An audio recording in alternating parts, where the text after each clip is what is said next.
Wait, you're going to throw this away?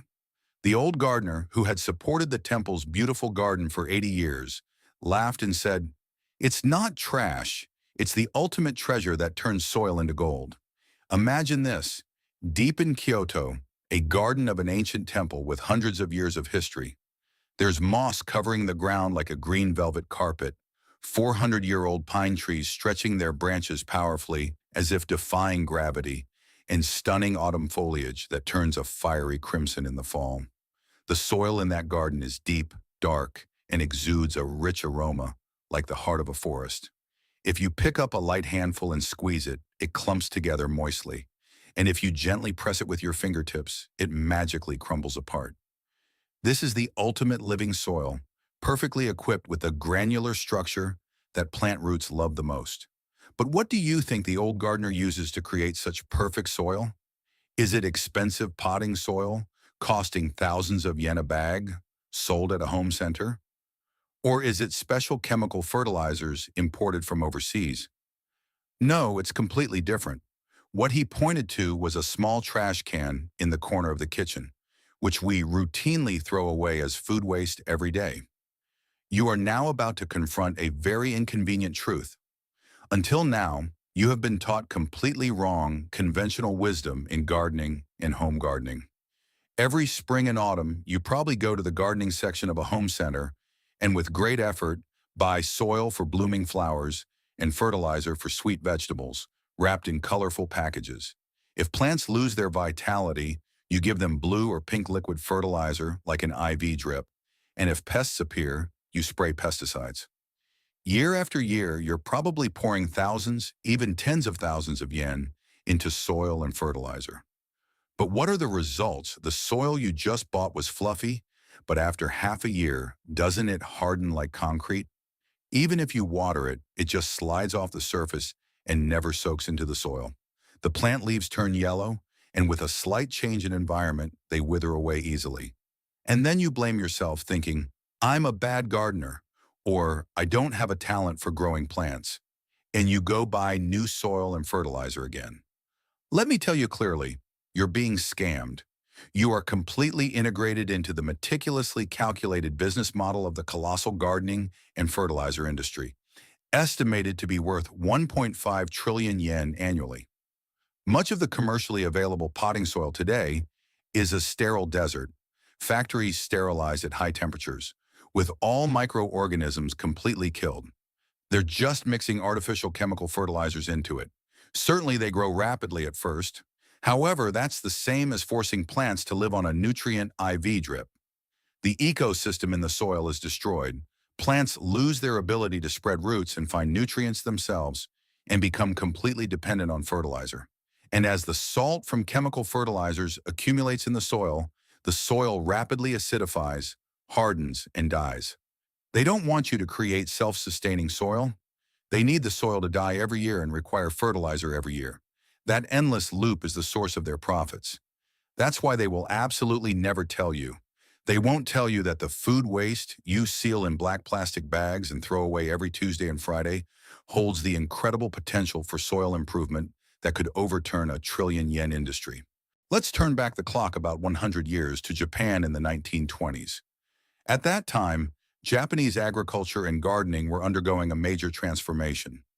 Inexpensive chemical fertilizers like ammonium sulfate, imported from the West, flowed into the country, and many farmers and gardeners eagerly jumped on chemical fertilizers thinking, now is the era to grow plants with the power of science. Indeed, yields temporarily exploded. However, some of the most skilled gardeners, who had preserved the gardens of Kyoto's historic temples for generations, stubbornly rejected this new magic powder. They noticed that the garden soil, which had endured for hundreds of years, went silent the moment chemical fertilizers were introduced. In 1932, a record remains of an agricultural doctor secretly collecting soil from an old temple in Kyoto and analyzing it under a microscope. The results were astonishing, fundamentally overturning the conventional wisdom of the time. Compared to general agricultural land, the temple garden soil contained an astonishing 40,000 times higher density of microbial communities.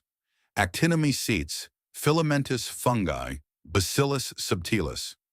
Countless microorganisms formed a complex network, functioning as a giant digestive organ in the soil.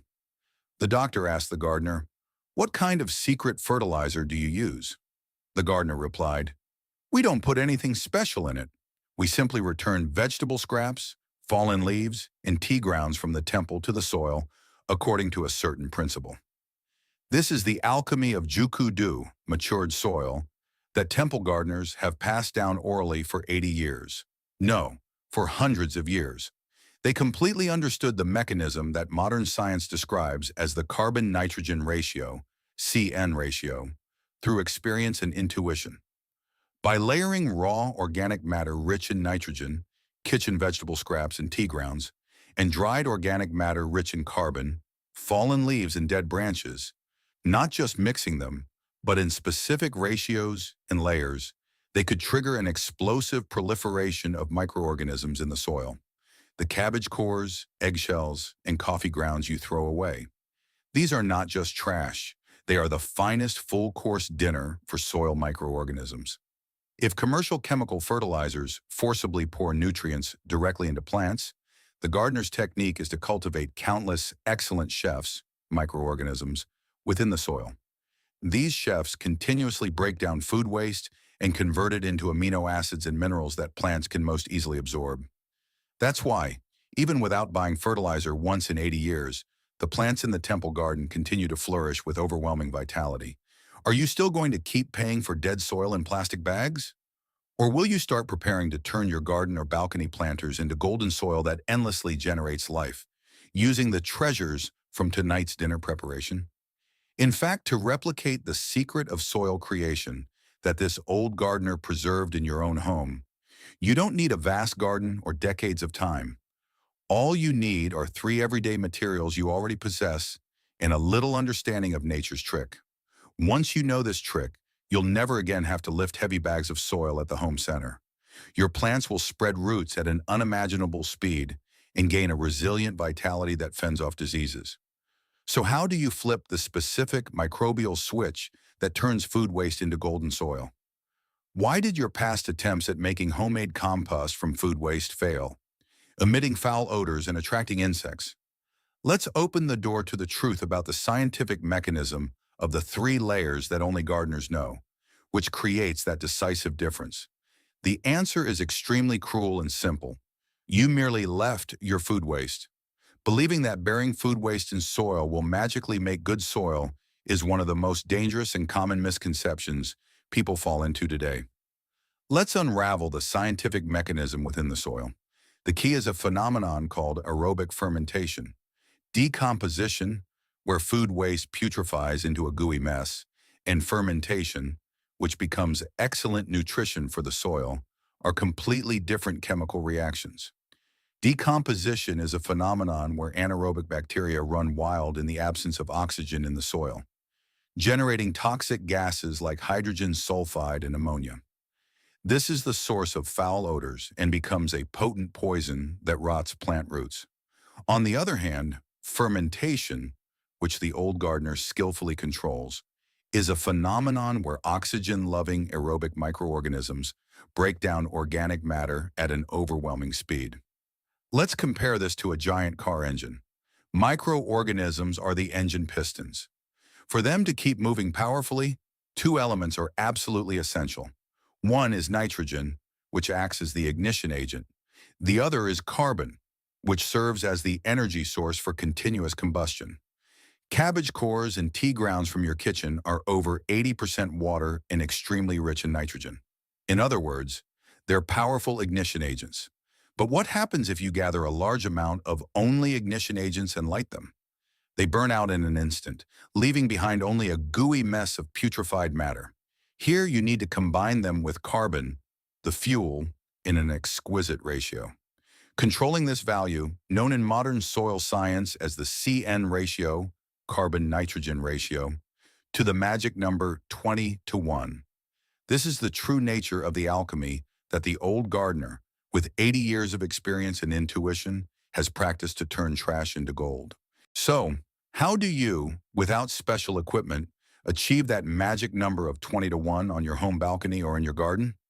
This is where the three-layer millefeuille structure principle, secretly passed down by gardeners, comes into play. First, the first layer, the carbon bed. The old gardener uses fallen leaves from specific broadleaf trees, but you can perfectly substitute them with everyday items you have at home.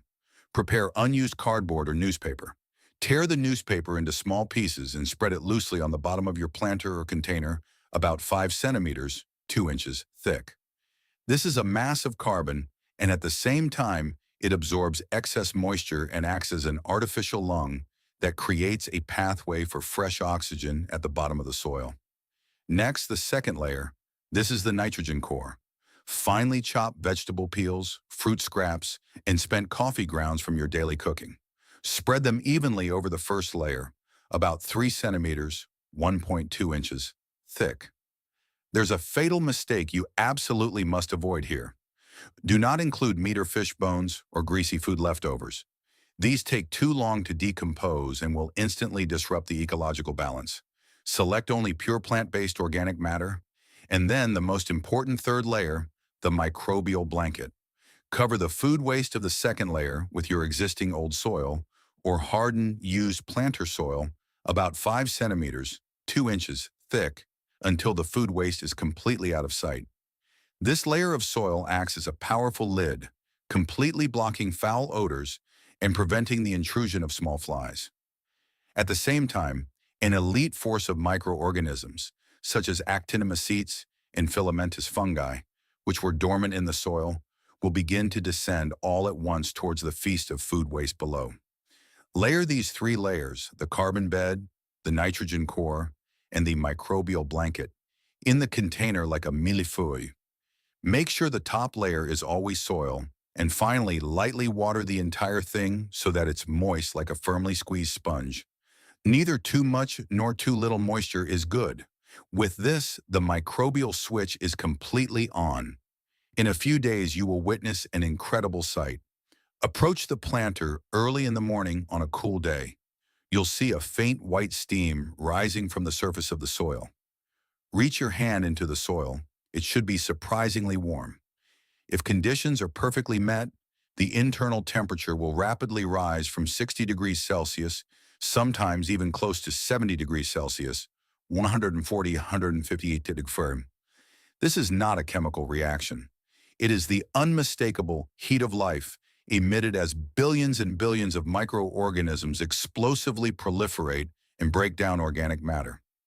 This high temperature of 60 degrees Celsius, 140 degrees Fahrenheit, brings about a magical effect.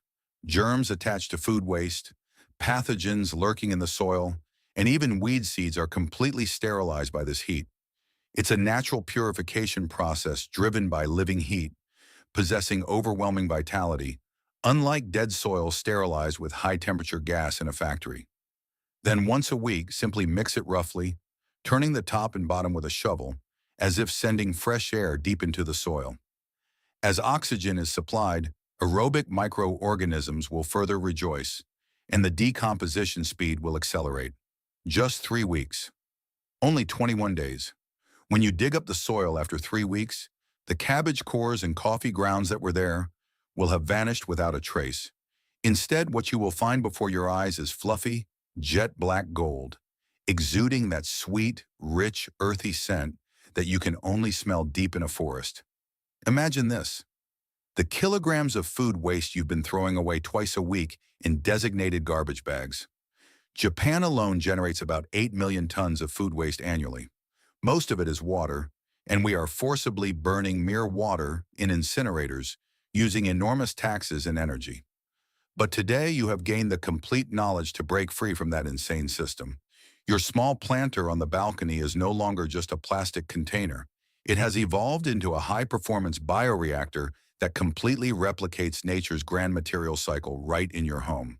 Try planting a tomato seedling in this matured soil that you created with your own hands. You'll witness an astonishing truth. Unlike weak tomatoes given commercial chemical fertilizers and kept alive by an IV drip, your tomatoes will vigorously spread their roots deep and strong on their own. This is because the countless microorganisms in the soil, especially a network called mycorrhizal fungi, Integrate completely with the tomato roots, continuously transporting water and minerals from places the plant roots cannot reach, 24/7. The leaves will shine with a thick, deep green, warding off pests and pathogens with their own immunity, and they will yield fruit after fruit that is sweeter and more wild than any premium supermarket vegetable you've ever eaten. Harvest yields will increase by over 150%, and watering frequency will dramatically decrease. This is the true sealed power that plants inherently possess. Now it's decision time. Will you continue to be an exploited consumer, lining up at the home center checkout every spring, embedded in the 1.5 trillion yen giant industry's business model, buying expensive dead soil and chemical fertilizers year after year? Or starting today, this very moment, will you become a creator of life by using the treasures dormant in your kitchen trash can to create rich soil that continuously nurtures life with your own hands? The answer rests only in your hands.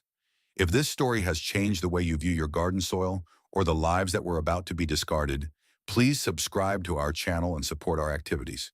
We are unearthing the true history they tried to bury. Let's cultivate the future together. The next treasure trove of wisdom will soon be revealed.